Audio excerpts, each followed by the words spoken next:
Nga kjo hënë dhe deri me 30 maj do të jenë të hapura aplikimet për fermerët për të përfituar nga mbështetja buxhetore. Burimi i zyrtar pranë Drejtorisë së Bujqësisë sqaron se kush ka të drejtë të përfitojë dhe kriteret përkatëse. Sipas këtij burimi, kanë të drejtë të aplikojnë fermer individual që janë të regjistruar në regjistrin e fermerëve, si dhe kanë NIPT, grupet e fermerëve, persona fizik dhe juridik, si dhe shoqëritë e bashkëpunimit bujqësor. Edhe këtë vit nuk ka rëndësi koha e aplikimit, rëndësi ka që të aplikohet saktë dhe të plotësohen kriteret. Burimi vijon gjithashtu të tregojë se pritshmëritë janë që përfituesit edhe këtë vit të jenë thuajse një lloj si një vit më parë. Por sa është buxheti i skemës kombëtare?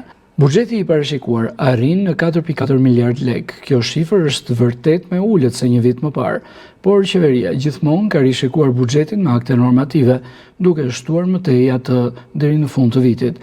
Ndaj mund të themi se ky është një buxhet fillestar. Sa i përket përfituesve, mendohet që do të jenë mbi 60.000 fermerë, të cilët do të përfitojnë nga skemat mbështetëse.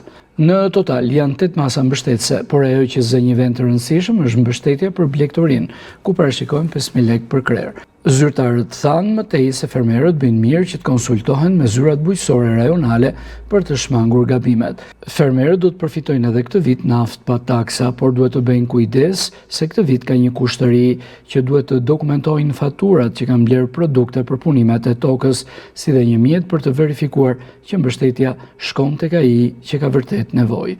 Ky kusht është vendosur për të shmangur çdo devijim.